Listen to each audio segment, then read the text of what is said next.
Hey, what's up everyone? It's Shamrock here with a boss guide for you. This is for the Manifested Timeways boss on a Tyrannical 28 key with Incorporeal and Spiteful as the affixes. So for this boss, it's a huge pain point for a lot of people, but I have a strategy that makes it very easy. It's pretty much foolproof. So before we get into that, I'll just go over my talents real quick. So some things to note on the left side, I do have Hex talented just because it is an Incorporeal weak, but normally this point would actually be into Earth Grab or Wind Rush, and then you could use whatever, you could change the Static Charge talent to be whatever you want. I also have Elemental Warding. This is going to reduce all magic damage taken by 4%, which is actually really useful for this dungeon. 4% might not seem like a lot, but especially if you're running higher keys, a lot of abilities will bring you within like an inch of your life, and this is just going to help your survivability a bit more. And if you aren't running Static Charge, like if this is a different week where you don't need Hex and you don't need anything else, you could actually take this point and you could put it into Earth Elemental, because that is going to be a great defensive for this dungeon as well. That being said, it is not needed. I don't think I've run this dungeon once this tier with Earth Elemental, but that's just a suggestion for you to use. Very important, make sure you take Plains Traveler, which is the cooldown reduction for Astral Shift.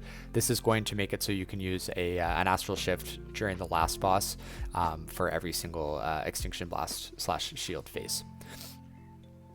And that's pretty much the only thing of importance. I will just mention this also. I do run Swirling Currents over Surging Shields in pretty much every single dungeon. Surging Shields is nice to have, but it's not worth the 2 points. Swirling Currents is going to increase your Cloudburst totem by 20%.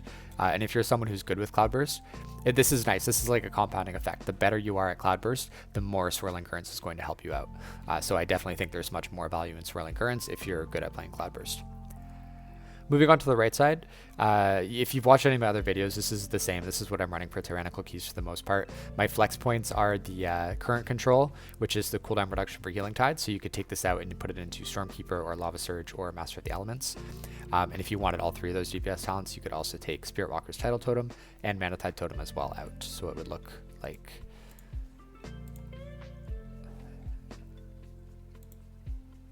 this.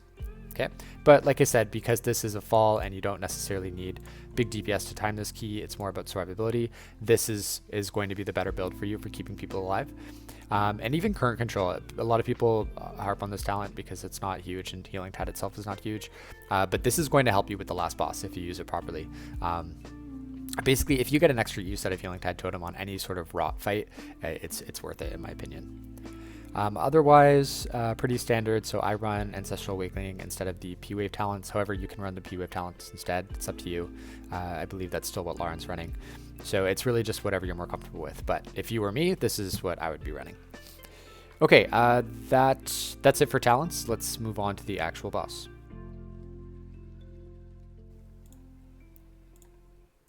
All right, so the scariest thing about this boss, well, there's kind of two things. First is that if people don't play it properly and they stand in the light sections while the dispels are happening, they're going to take more damage than if they were standing in the dark sections, and that is going to just make it harder to heal. The second thing is that if anybody is moving during the dispels, especially the person who's being dispelled, there's a chance that they get hit twice by the circle, and that is most likely going to one-shot them, especially on a higher level key. So very important thing is to let everybody know that while the dispels are happening, they should be staying still. They should pick a spot and then they should plant until the dispel goes off. The best strat I have for this boss is that you make a priority list of who to dispel first. And that is basically just going to help you and your group determine who goes into the light, who goes into the dark, and basically throughout the whole fight, you're going to follow this priority list. So in this case, we have ASAP, who I believe is first dispel priority. He's the Warlock. Then we have Locktark, who's second. We have me, who's third. And then we have Soka, which is the Demon Hunter. So for this right here, it's me and Soka. I'm higher up on the priority list, so I'm always going to be dispelled first in that situation. And then Soka's is just going to time out.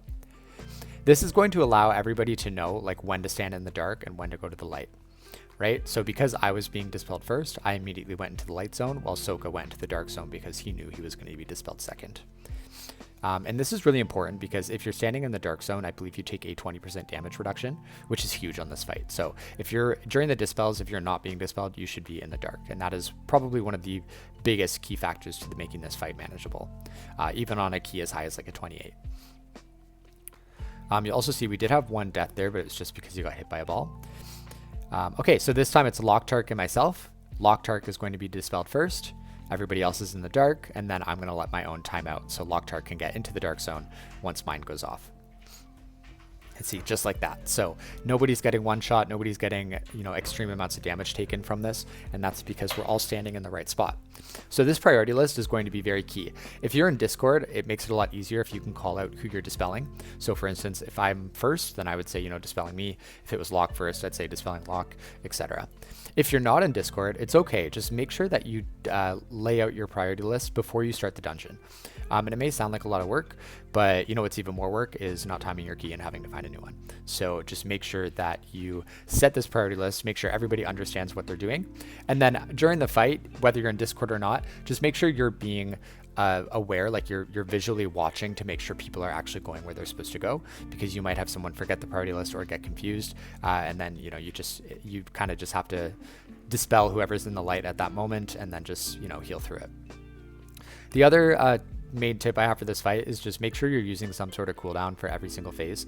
That includes minor cooldowns. So Spirit Walker's Grace plus Astral Shift would be, like, in my opinion, a good combination of a cooldown, because then you don't have to worry about yourself and you can move while you're casting. Ancestral Guidance obviously is a great one. Spirit Walker's Tidal Totem is an amazing one. And then your big cooldowns as well, Healing Tide and Ascendance. You also have Slink, but Slink is not amazing here. I would say just save Slink for if, like, you literally have no other options, or if I don't know, you're like, there's an emergency and you just really need to pop it. But realistically, it's nice to not use Slink on this fight, because then you can save it for the dragons if you have to double up those in the next pull after this boss.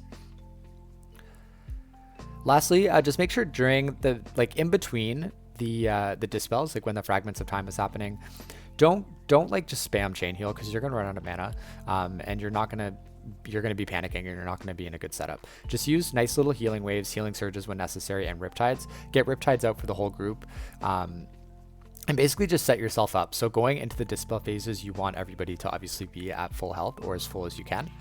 And also going into the dispel phases, make sure that you are pre-prepping what you're going to use. So for instance, if I was using Ancestral Guidance, I would pop Ancestral Guidance maybe like 2 seconds before the actual dots come out. I would put my Cloudburst down, and then I would start healing, just to, first of all, juice up the Cloudburst, second of all, get everybody to full health before the actual dispel goes out. And then this way you're not worrying about popping your cooldowns when you should be worrying about who to dispel. It's just going to keep your brain nice and clear so that you're able to make the right call. All right, so this is probably our last set of debuffs here. It's on myself and Soka. I'm higher up on the priority list, so I'm going to be dispelled first. There we go, perfect. And then we have Soka, who's just going to time out. And as you can see, like this fight looks so easy doing it this way, even though this is probably one of the hardest fights this season.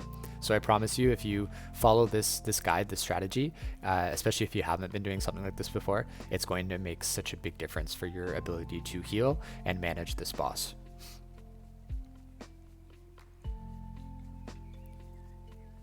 And there we go, boss is dead. Yeah, so if you have any questions, let me know in the comments. I hope you enjoyed this guide. I hope it helps you out. Like I said, I know this boss can be a pretty big pain point for people, but as long as you follow this strategy and just keep a calm head and manage your cooldowns properly, this boss is a piece of cake. And with that being said, thanks again for watching. I will see you next time.